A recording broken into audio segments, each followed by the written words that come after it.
les années 40, il y avait un concept très proche de celui de la salsa, celui de la latin music.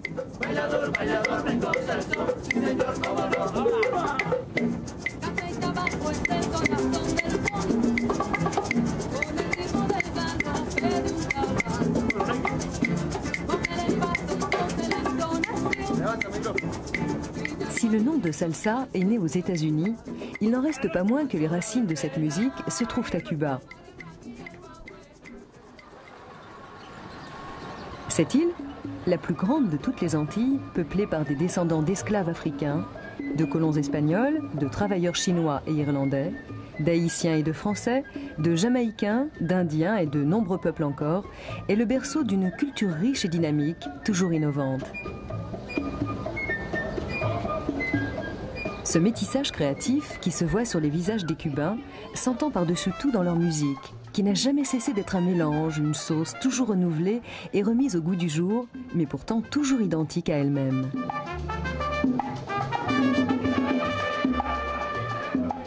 Du son montuno au son urbain des années 20, en passant par le mambo et le cha-cha-cha, en intégrant tour à tour certains éléments du jazz, du funk, du reggae et même du rap, en puisant aux sources de la rumba, de la conga et des complexes rythmes afro-cubains, la salsa cubaine est aujourd'hui encore le creuset d'où sortent les groupes les plus novateurs et les musiciens les plus inventifs en matière de salsa.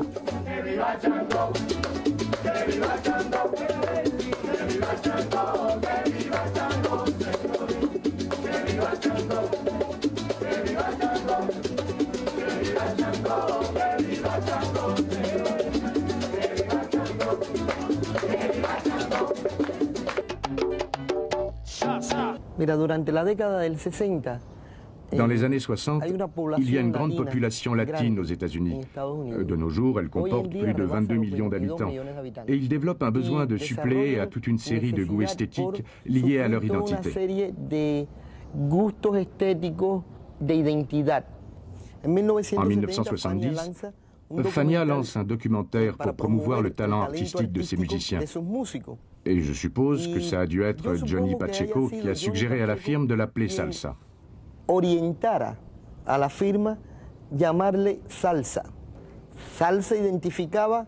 Salsa rendait compte surtout d'une nouvelle sonorité et d'une nouvelle façon plus moderne, plus actualisée, d'aborder cette musique qui était enracinée dans les traditions de la Caraïbe hispanique.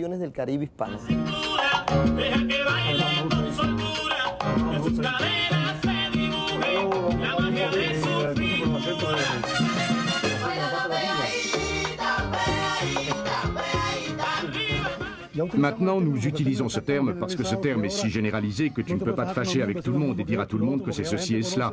Parce que maintenant, les gens connaissent ça comme salsa, parce que la promotion a eu ce pouvoir-là. Mais à chaque fois que nous avons l'opportunité de clarifier les choses, nous clarifions. Mais si tu cherches ce qu'est la salsa dans un dictionnaire de musique, tu verras que ce genre musical n'existe pas.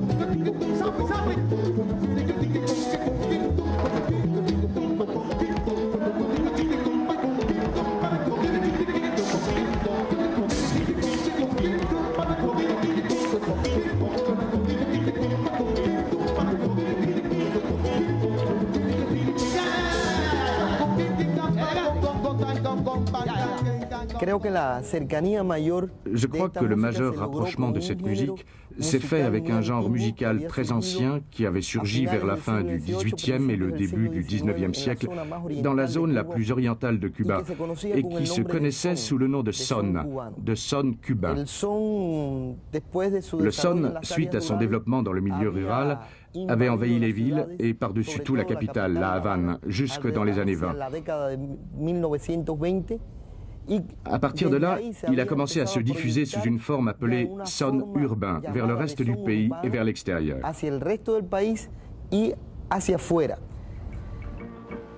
Mamá, yo quiero saber de dónde son los cantantes, que lo encuentro muy galante y los quiero conocer, con su trova fascinante que me la quiero aprender. ¿De dónde serán? Serán de La Habana, serán de Santiago, Sierra Soberana, son de la Roma y cantan en llano. Ya verás, tú verás, mamá, yo soy... En el son tú te encuentras los Dans le instrumentos son, de on cuerda trouve les pulsada. instruments à cordes Si los pincées. españoles trajeron la Ainsi, bandurria, les Espagnols trajeron el laúd, apportèrent la y mandoline, sobre todo, le laúd, trajeron la guitarra. et surtout, La ils guitarra apportèrent la generó guitare. en nuevos instrumentos La guitare a como généré el de charango nouveaux instruments en comme la le zona charango andina, dans la zone el andine, cuatro le en cuatro au Venezuela et le tres à Cuba. en Cuba. El tres en Le Cuba tres à Cuba se tiene caractérise fondamentalement la caractéristica par le fait de que ce n'est no pas es un un instrument harmonique. armónico, un instrumento de cuerda C'est un pulsada instrument à cordes que pincées funciona qui fonctionne mélodiquement et rythmiquement. y rítmicamente. Por otro lado, D'autre part, en el son tú te dans le encuentras son, el bongo. on trouve le bongo. Y el bongo Et es le una bongo est issu d'une transformación transformation des tambours de los africains, tambores de telle façon que le système de frappe du tambour de avec tal la forma main que persiste, perdura el sistema de tocar el et non tambor celui con de la mano, frappe avec une lo que baguette, permite que el tambor sea un instrumento comme les Européens en polifónico avaient généralement l'habitude, y no con ce qui una permet baqueta, d'obtenir plusieurs como timbres. acostumbraban generalmente los europeos. En el bongo, Avec o en le cualquiera de bongo los tambores ou avec que tout se autre tocan con la tambour qui mano, se joue avec la main, según selon la position du coup, on obtient un timbre te da différent. un timbre diferente. La cuerda de oro. En el son aparecen Dans le son apparaissent des instruments idiophones comme les maracas, puis postérieurement les claves. Apparaissent des instruments en relation avec la basse harmonique qui n'avaient pas le concept harmonique européen mais le concept percutif africain, comme c'est le cas pour la marimbula, dont les ancêtres en tant qu'instruments sont en Afrique.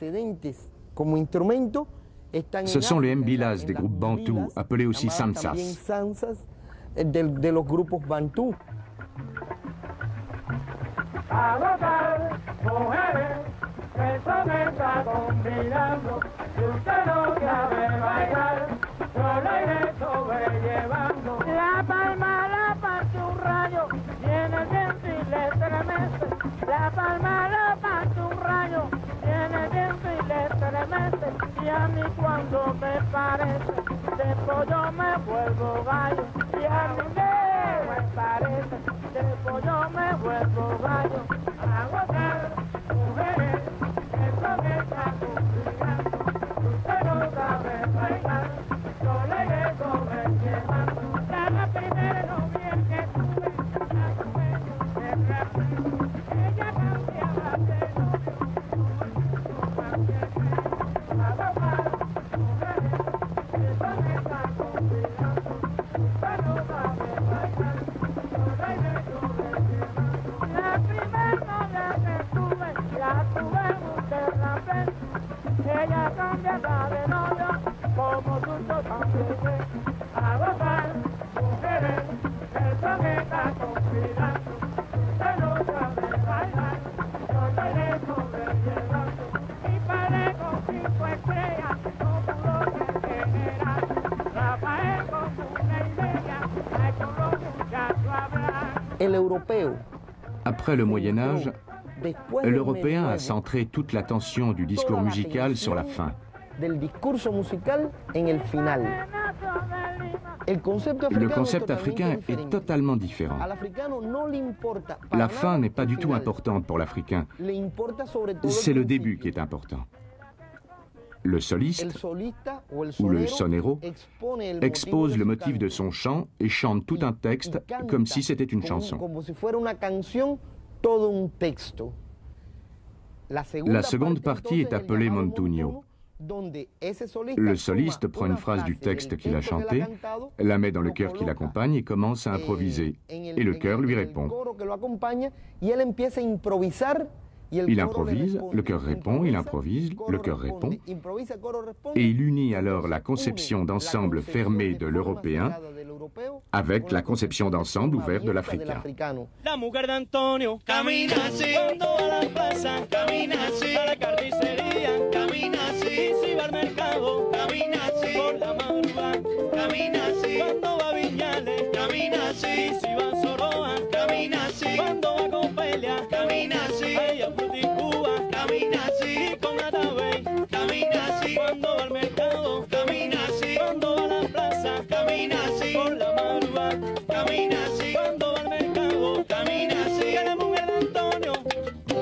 Cuando llego a Camagüey, Cachita me llama. En 1920, lo que tenemos en La Habana, En 1920, existent à La Havane les sextets de son, qui étaient venus des petites villes du pays et de la zone rurale vers la capitale. Dans la capitale, ces sextets de son rencontrent les groupes qui jouaient du jazz de façon stridente, provenant fondamentalement de la Nouvelle-Orléans. Ce qui attirait le plus l'attention dans les groupes de jazz, c'était la trompette à surdine. Elle est passée dans les sonnets cubains à tel point que les sextets de son ont disparu et que s'est formé le premier septet, le Septeto Nacional, et ensuite toutes ses imitations. Le Septeto Nacional d'Ignacio Piñero existe encore. De jeunes musiciens ont remplacé les plus vieux et le groupe continue à faire danser les amoureux du son de tous âges.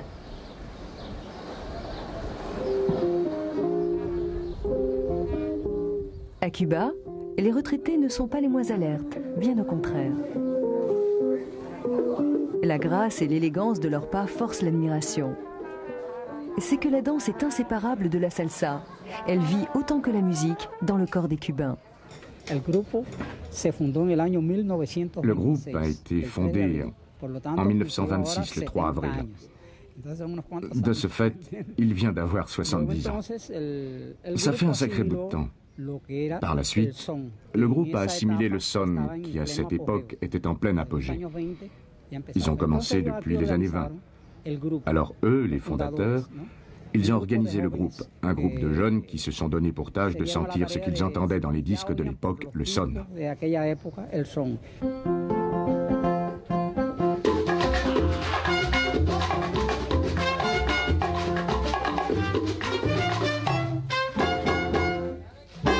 A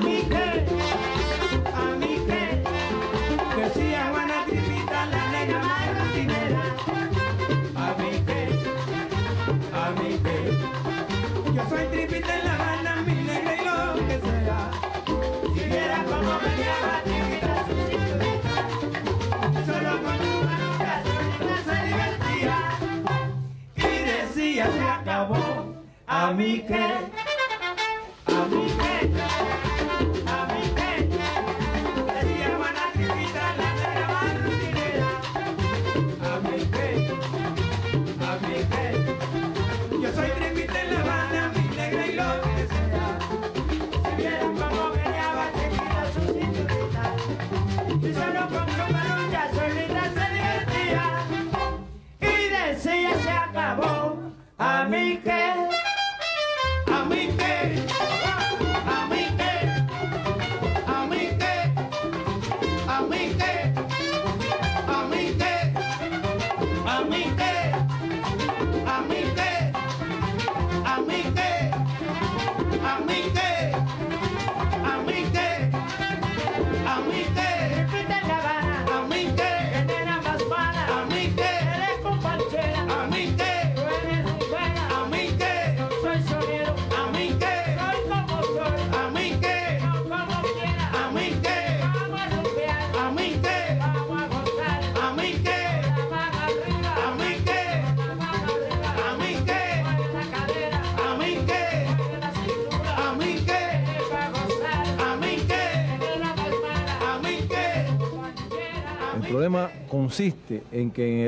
Le problème vient du fait que les artistes cubains qui sont partis dans les pays étrangers ont cherché une façon de subsister avec notre musique, avec la musique qu'ils ont appris dans notre Cuba de toujours. C'est-à-dire que cette musique qui naît, qui fait vibrer n'importe quelle personne, eux l'ont prise. Dans certains cas, ils ont modifié quelques instruments, mais c'était notre son. Si vous avez la possibilité de mettre la main sur un disque d'Arsenio Rodriguez, analysez-le et vous verrez en comparant avec aujourd'hui qu'il s'agit de la même chose. Arsenio maintient l'ancienneté stylistique, mais incorpore de nouveaux instruments, de nouvelles sonorités, pour former ce que sera définitivement par la suite l'ensemble cubain.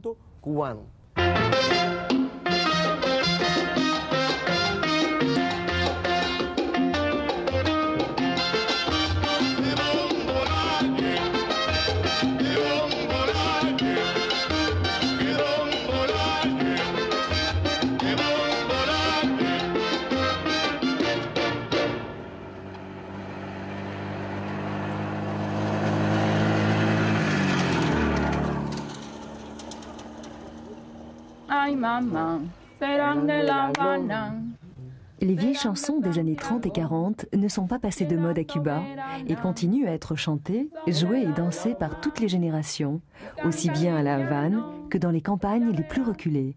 Como no, mamá, ellos son de la loma, mamá, ellos cantan en llano, mamá, ellos son de la loma, mamá, ellos cantan en llano.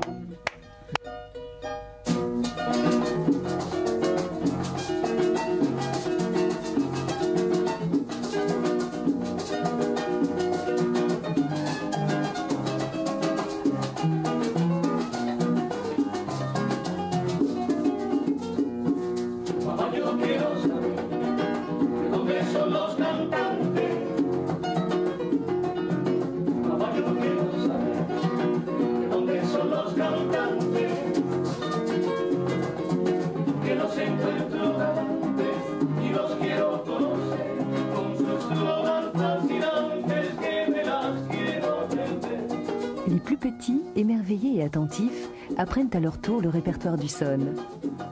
À force d'imiter les pas des adultes, ils sauront très vite danser aussi bien qu'eux, frapper le rythme de base et, qui sait, jouer d'un instrument.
Beaucoup de musiciens cubains ont ainsi appris leur art et certains sont même de véritables autodidactes de génie.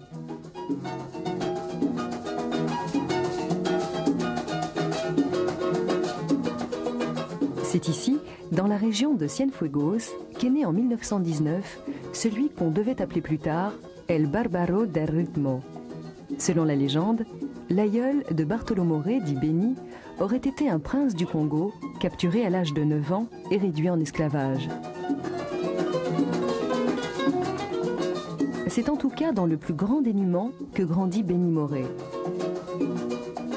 Excellent élève, il dut arrêter l'école très tôt pour travailler et aider sa famille. À l'âge de 6 ans, il connaissait déjà un nombre impressionnant de chansons par cœur, battait le rythme avec tout ce qui lui tombait sous la main, jouait de la guitare et dansait merveilleusement. Il montait des orchestres avec des boîtes de lait concentrées dont il faisait des bongos, avec des cuillères dont il faisait des claves, et chantait tout en dirigeant ses musiciens qui n'étaient entre autres que ses frères et sœurs.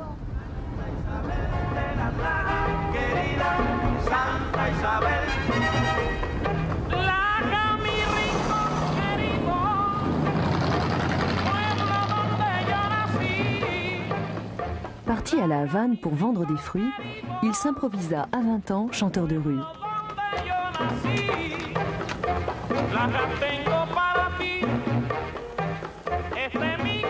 Il finit par être remarqué grâce à une émission de radio.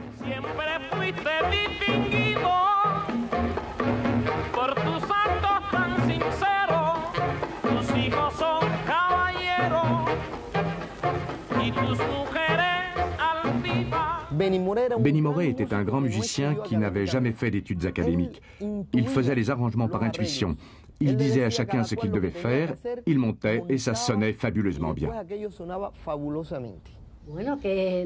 C'était naturel parce qu'il ne savait pas. Il n'a jamais été à une école de musique. Il n'a jamais été à rien de tout ça, lui tout seul. C'était naturel. Benny Moré naît dans le village de Lajas. Il était d'origine paysanne, voyez-vous. Il a travaillé dans toutes sortes de choses. Et pourtant, il avait, depuis qu'il était petit, une vocation pour le chant et pour la musique en général. Et Benny Moré a été aussi en contact avec beaucoup de sociétés afro-cubaines. Quand il est sorti et qu'il s'est consacré uniquement à la musique, il est tout de suite passé de Cienfuegos à La Havane. Là, il a eu la chance de s'unir, je vais dire, à l'un des meilleurs trios, qui était à cette époque un septet, le trio Matamoros, dirigé par le célèbre musicien cubain Miguel Matamoros.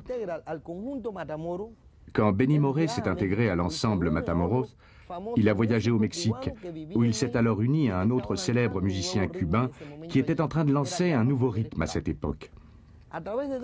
C'était Pérez Prado. Grâce à Pérez Prado, il a appris le mambo, mais à travers le mambo, quelque chose de plus important. Pérez Prado d'abord, Benny Moré ensuite, concevait la musique avec des formats instrumentaux, des orchestres ou orchestrations qui n'étaient pas traditionnelles ni typiques des Caraïbes, mais qui étaient typiques et traditionnelles de la musique nord-américaine du moment. La banda gigante de Benny Moré avait la même structure que les jazz bands de Glenn Miller et de Benny Goodman à la même époque.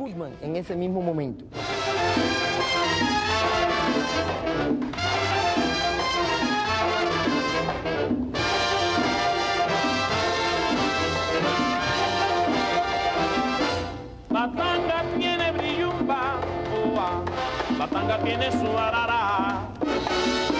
Batanga tiene brillumba, Batanga tiene su arara. Que ya la gente anda diciendo que al mundo está viniendo una era famosa.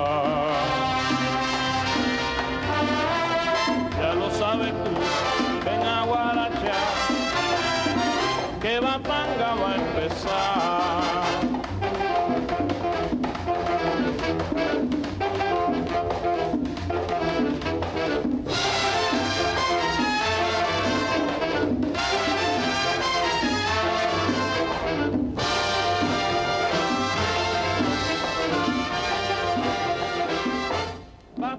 Les années 50 à Cuba voient éclore le marché du tourisme, des cabarets et des maisons de jeux largement alimentés par les États-Unis. Grande période de créativité musicale, c'est aussi l'époque de la dictature de Batista et des débuts de la lutte révolutionnaire. Il y a trois versants dans le monde de la salsa. L'ensemble cubain, les orchestres de charanga et les septets de son. Ce sont les trois formats par excellence du monde de la salsa. Muchos tipos de montuno, pero mira mi negrita como este no hay ninguno. Si tú lo quieres gozar, bailalo de esta manera, 3 pasitos para atrás y agárrate como puedas. Dale la vuelta en zigzag y verás que lo marea. Y cuando tú estés detrás, taconéala como puedas. Dale la vuelta en zigzag y verás que lo marea. Y cuando tú estés detrás, taconéala como puedas. Les années 50 sont très importantes pour la musique cubaine. C'est précisément cette année-là que Enrique Jorrin lance son cha-cha-cha, la Engañadora, la traîtresse. À l'époque, il jouait avec l'orchestre América, une charanga, et il était déjà proche de l'orchestre très important qui se maintient aujourd'hui et qui a eu un succès international, l'orchestre Aragon. L'orchestre Aragon est fondamentalement un orchestre de cha-cha-cha, mais dont la sonorité a été imitée dans toute la Caraïbe, et surtout en Afrique. En Afrique, l'orchestre Aragon est un symbole de la musique cubaine, de même que dans toute la Caraïbe. À partir du cha-cha-cha et des sonorités des orchestres charangas, qui sont ces orchestres de piano, violon et flûte, ils ont développé le danzón, ils ont chanté le son, le boléro, et ils ont abordé de nombreux genres de la musique cubaine qui ont été imités par la suite, suivis dans le monde de la salsa. Que después ha sido imitado, seguido dentro del mundo salsero.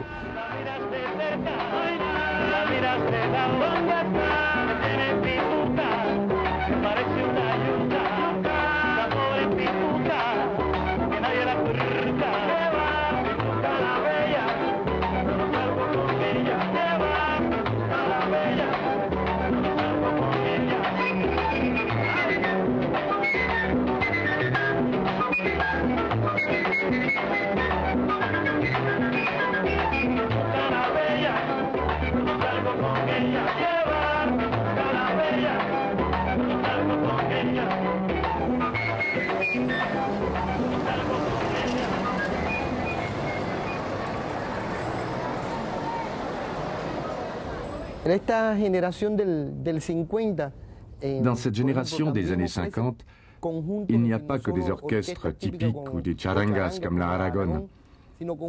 Mais il y a aussi des ensembles comme par exemple celui de Félix Chapotin, qui est dans la lignée d'Arsenio Rodriguez, c'est-à-dire de l'ensemble avec des cuivres.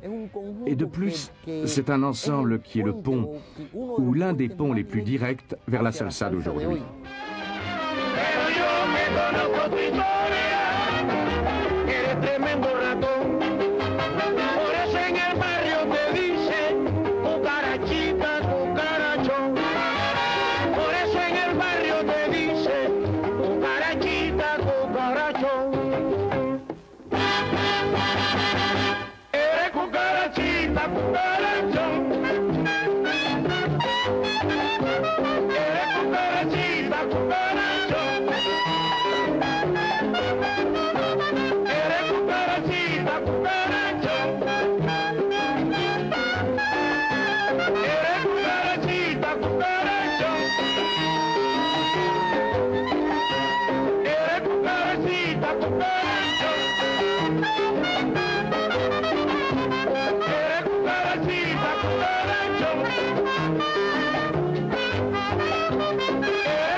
Depuis 1961, Cuba est un pays socialiste.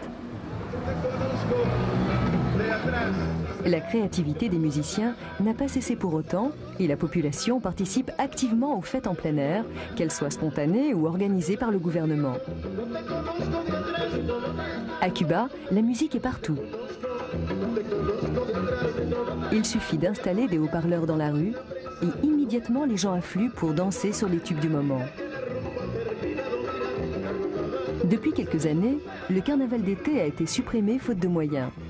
Malgré cela et malgré la pénurie qui les frappe, les Cubains ne renoncent jamais à faire la fête.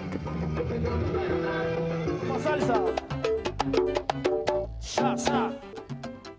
Bueno, ustedes saben, este es un año peligroso. Este es un año de Leguá, de Ochun, Obatalá, los Imagua. Yeah. Ochimini Leguá, baila bonito. Ochimini, bom bom bom bom bom bom la yeah.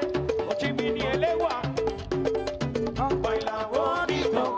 Ochimini, entonces mío tuto, entonces decimos, yeah, mayeya, mayeya, yeah, mayeya, güey.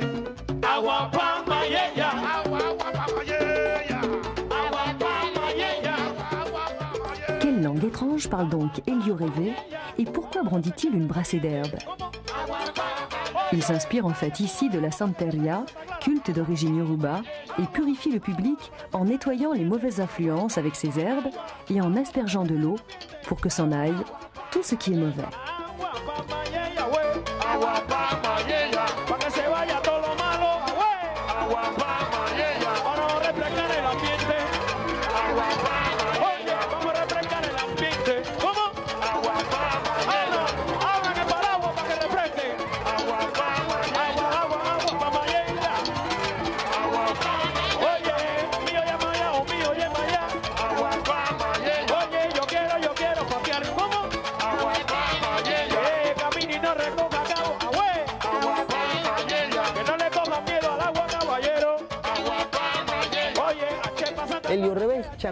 Elio Rêvé est changuicero.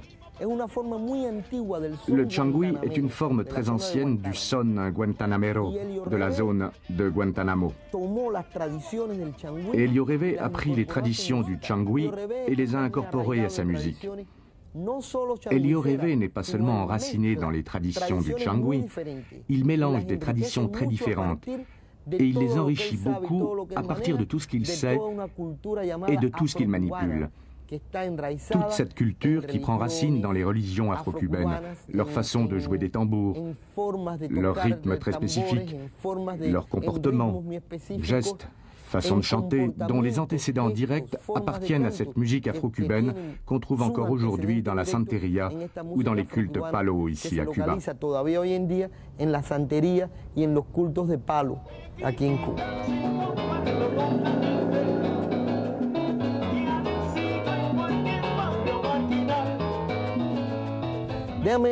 Dans les années 60, celui qui jouait de la basse avec Elio Reve n'était rien moins que Juan Formel, qui se sépare de l'orchestre d'Elio Reve en 1970 et forme son propre orchestre, Los Van Van, qui est encore aujourd'hui l'un des principaux orchestres du monde de la salsa actuellement.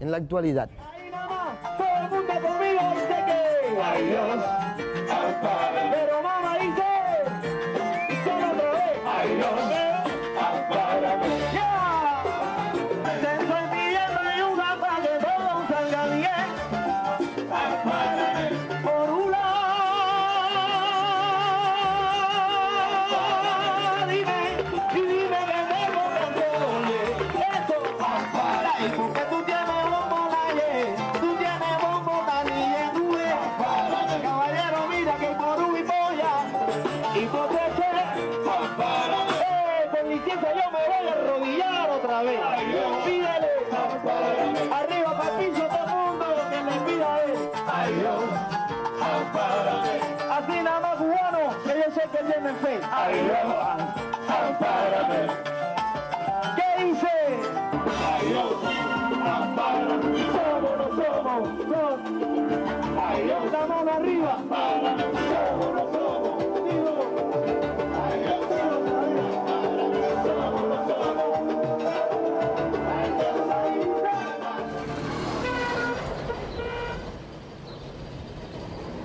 Entre le public et les stars de la salsa, il n'existe à Cuba aucune barrière. Ils vivent dans les mêmes quartiers et se côtoient tous les jours dans la rue. En 1973, Irakere fait une tournée internationale et pendant cette première tournée, il gagne un Grammy. Parce que c'était extraordinaire quand Chucho Valdés s'est présenté avec un morceau appelé Messe Noire, qui a surpris tous les publics nord-américains. Parce qu'ils pensaient que la musique cubaine s'était arrêtée au moment où eux avaient cessé de l'écouter. Et ça ne s'était pas passé comme ça. Cuba avait développé une sonorité nouvelle pendant que toute cette histoire de la Fania se passait aux États-Unis.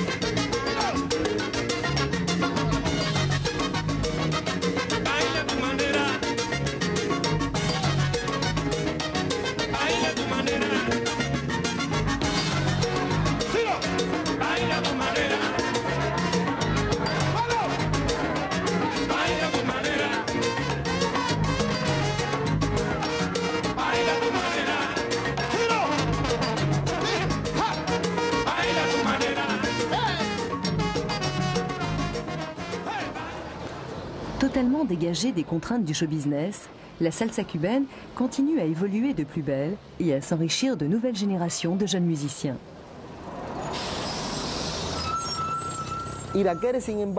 Cependant, Irakere rapidement change un peu de ligne, ou maintient la ligne jazzistique, mais s'incorpore à ce type de sonorité, le son, mais avec des concepts si proches du jazz qu'ils ont été consacrés salseros de fait.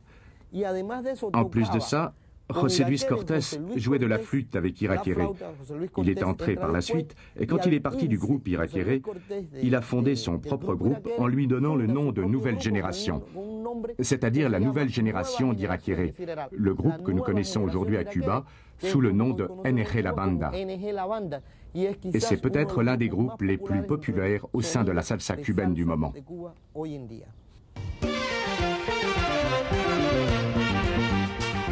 À l'époque où Iraquere fait cette tournée, la Fania All Stars connaît ses heures de gloire avec Johnny Pacheco, Charlie Harlow et Ray Barretto, tandis que de leur côté, Tito Puente, Celia Cruz, Oscar de Leon et tant d'autres contribuent à porter la salsa sur la scène internationale.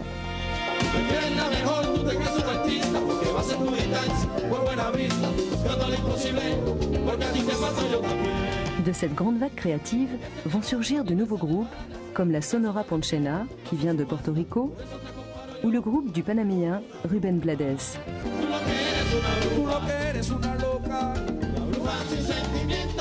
En marge du show business, les Cubains de Cuba tombent pour un temps dans l'oubli dans les pays industrialisés, mais restent au hit parade des pays du tiers-monde, notamment sur le continent africain.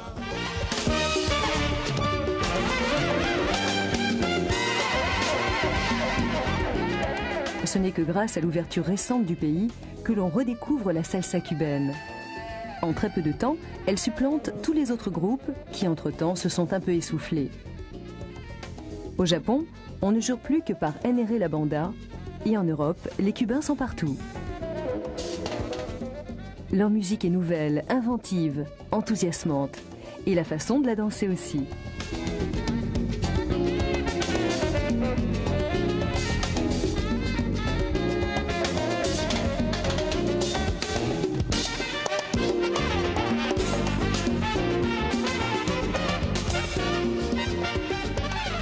Pour danser la salsa, il y a plusieurs possibilités. La danse classique, en couple, est appelée casino. Mais depuis les années 50, les corps se sont laissés aller à plus de sensualité. Le despelote, danse qui consiste à exacerber la souplesse des hanches et où les partenaires n'hésitent pas à se coller l'un à l'autre, fait désormais fureur chez les jeunes générations. Aujourd'hui, on n'a plus honte de pratiquer ce qui était encore appelé il y a 40 ans des danses de nègres. Les secousses et les ondulations du bassin et de la poitrine sont devenues naturelles, formes d'expression parmi d'autres qui ne sont jamais interprétées comme vulgaires par les Cubains.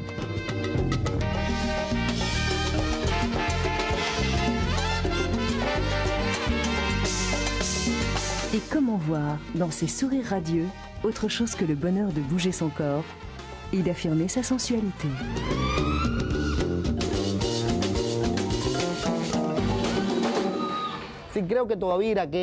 Je crois qu'Iraquere, Juan Formel et même Adalberto font encore partie de cette première génération de salseros cubains qui ont créé ce mouvement, ce son, ces sonorités ici à Cuba.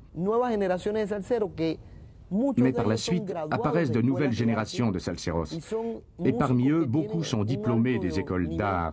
Ce sont des musiciens de haut niveau technique qui dominent très bien les techniques d'exécution de leurs instruments et qui incorporent également des concepts harmoniques, des concepts d'instrumentation, des concepts de timbre très novateurs grâce à la formation académique qu'ils possèdent.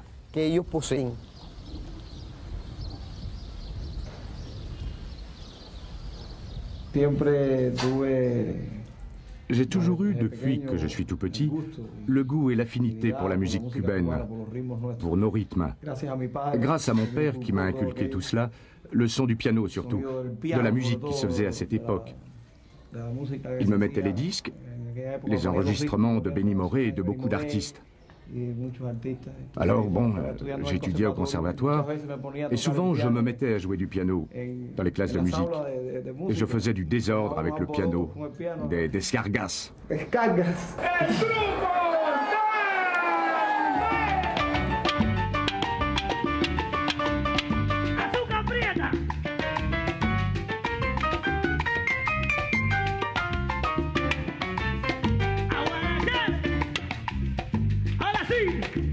Locura, locura, locura, locura de hoy. Cosa Cuba.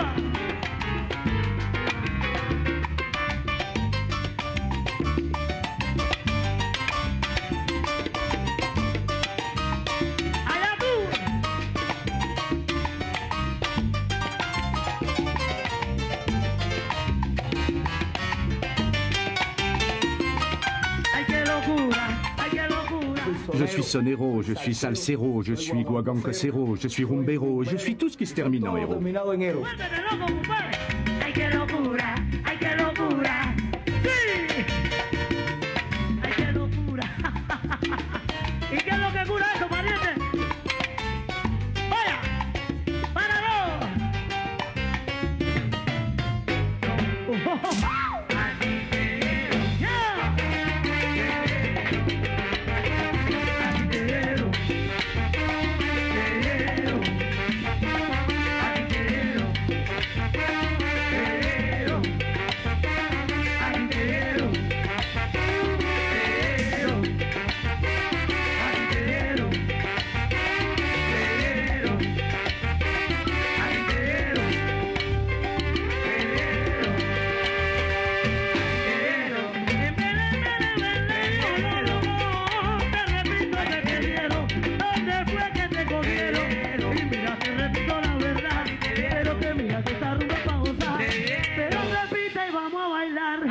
Mano para arriba y dando palmas. Te repito de verdad.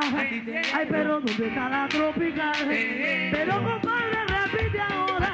¿Dónde fue que a ti te dieron? En Francia a ti te cogieron. Pero que mira, te repito, camarada. Pero que mira, te repito, pa' gozar. La rumba no va a parar. Pero que mira. Dans le monde de la salsa cubaine, les femmes sont rares sur scène, conséquence d'une certaine phallocratie dont la société cubaine a encore du mal à se dégager.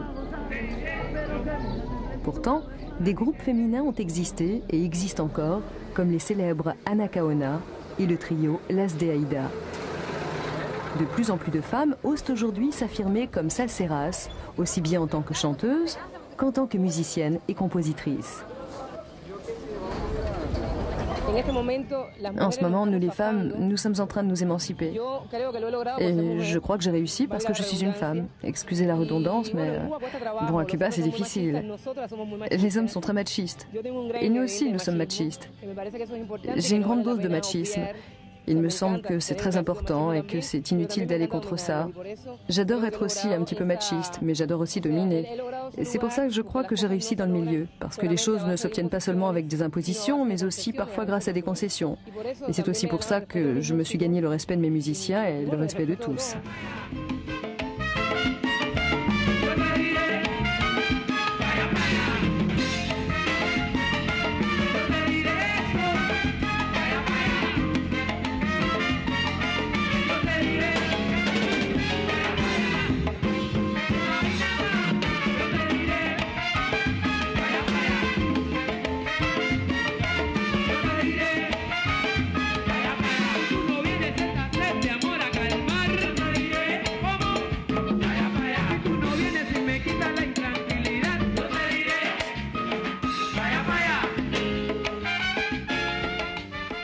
Mais que penser alors de toutes ces chansons qui glorifient le macho, comme celle d'Isaac Delgado, où il se vante d'avoir deux femmes en même temps?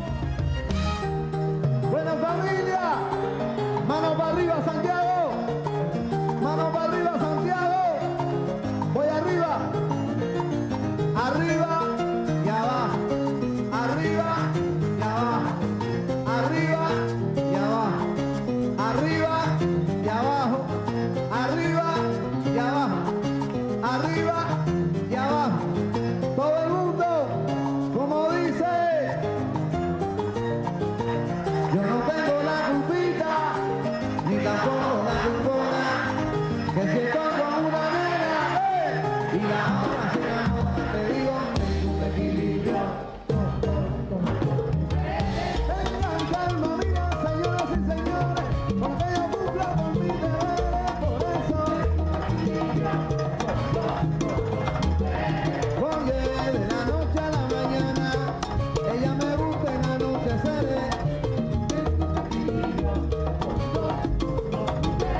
Pero qué linda son ahí, qué linda son cuando quieren, vaya, vaya Colombia, este es para mí.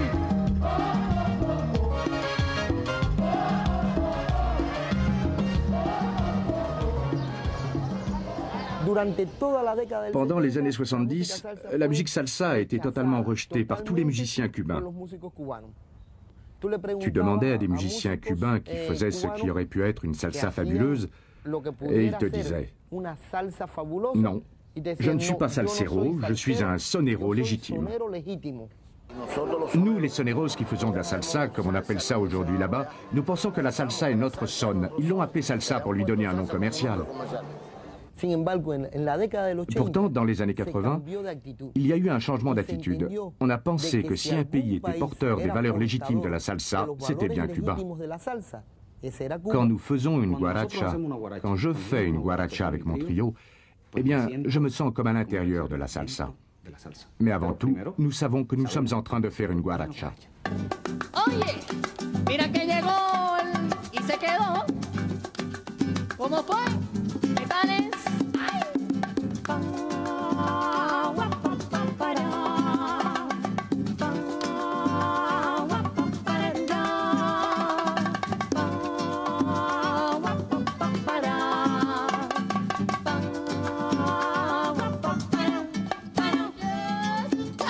Dans la salsa cubaine, les paroles des chansons ont toujours été importantes.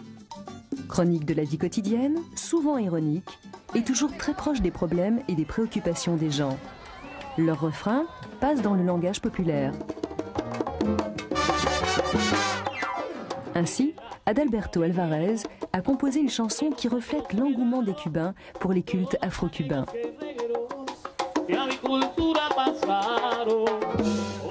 Et que veux-tu qu'il te donne ? Demande le chanteur. La force de pouvoir, envers et contre tout, éprouver de la joie de vivre.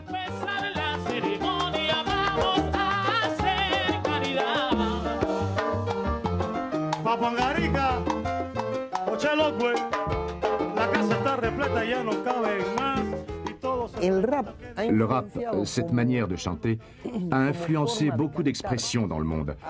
Et l'une d'elles a été la musique salsa. Et spécifiquement la salsa cubaine. Le rap est apparu chez Adalberto.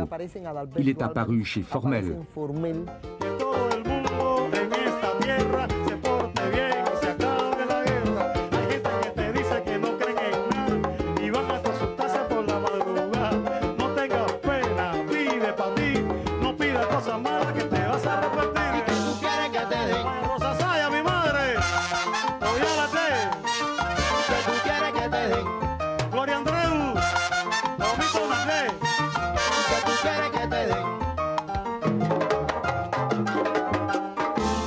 Se acaba.